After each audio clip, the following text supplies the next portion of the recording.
ஸ்ரீ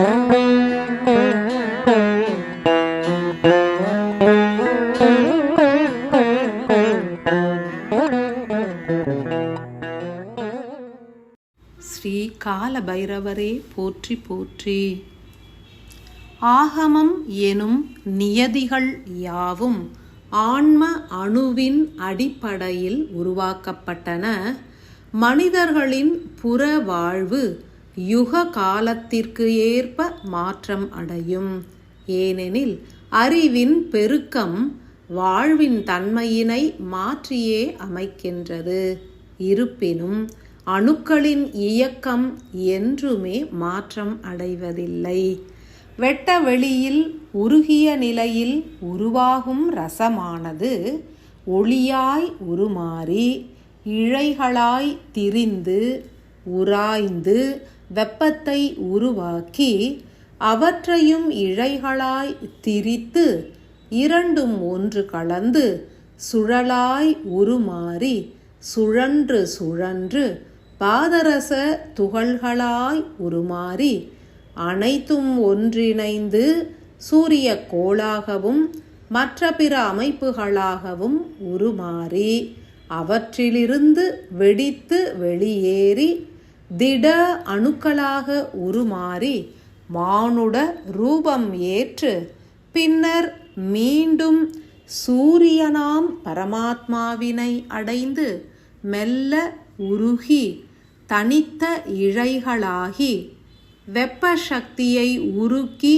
அழித்து காந்த சக்தியான குளிர்ச்சி ஆற்றலானது ஏதுமற்ற வெட்ட வழியில் ஏதுமற்றதாய் கரைந்து மறைவதே அணுக்களின் பேரியக்கமாகும். ஆத்ம அணுவின் புற வாழ்வு என்பது காலத்திற்கு ஏற்பவும் நிலைக்கும் பகுதிக்கு ஏற்பவும் மாறுபடும். மானுட ரூபத்தினில் நிலைத்தால் அதன் பணி மாறுபடும்.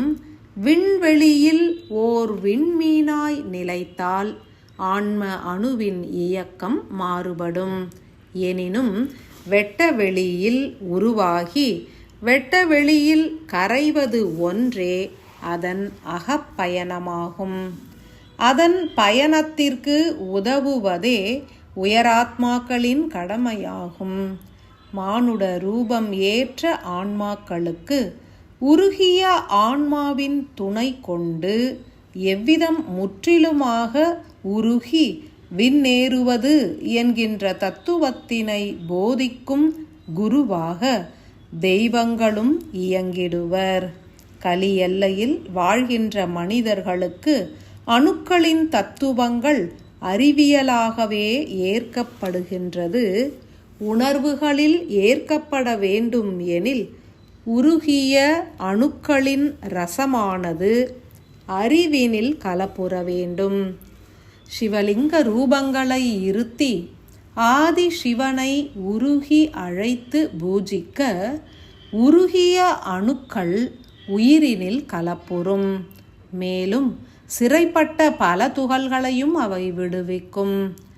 இரட்டை துகள்கள் உருகி வெளித்தோன்றுவதன் மூலம் உயிரின் பற்பல தேவைகள் நிறைவுற்று எத்தருணமும் உயிர் ஆன்மாவோடு கலப்புற்று நிலைத்திருக்கும் தன்மையும் உருவாகும். அன்பு மானுடர்களே, பலனை எதிர்பாராது பக்தி சரணாகத நிலைகளை ஏற்று அன்பாய் சிவத்துளிகளை அழைத்து ஆராதித்து போற்றி உயிரோடு கலப்புறச் செய்திடுங்கள். 46வது தினமதிலே வெளித்தோன்ற உள்ள இரு சிவத்துளிகள் என்பது இரு எல்லைகளையும் பிணைக்கும் திறன் பெற்றிருக்கும் வெட்டவெளியின் வெற்று ஆற்றலையும் மானுட சிரசில் சிறைப்பட்ட கடினமான பாதரச ஆன்மத்துகளையும் இணைத்து பிணைக்கும் இரு சக்திகள் வெளிப்படும். 49 மற்றும் 50வது சிவத்துளிகளாக சக்தி வாய்ந்த ஸ்ரீ சர்வேஸ்வரனும் ஸ்ரீ சுடலையாண்டி ஈஸ்வரனும் வெளித்தோன்றி உயிரோடும் உடலோடும் கலப்புற்று வெட்டவெளியின் தன்மையினையும் சிறைப்பட்ட ஆன்மத்துகளின் தன்மையினையும் உணர்த்தி ஆன்மாக்களின் சுயத்தன்மையினை உணர்ந்திடவும் வழிவகை புரியும். மானுடர்கள் அனைவரும் தங்களுடைய சுய ஆன்மாவின் இருவேறு எல்லைகளை தீண்டிய ஆன்மத் துகள்களை ஒரு சேர ஈர்த்து பெற்றிட்டால் ஆன்மாவின் சுயத்தன்மை பூரணமாய் வெளிப்படும்.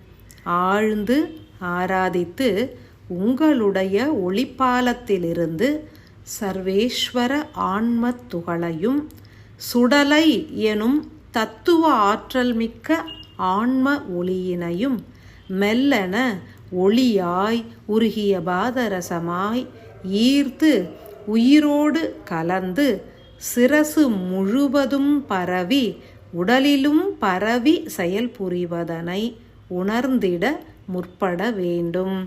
உணர்ந்தால் உன்னதமே. பூரண ஆசிகள்.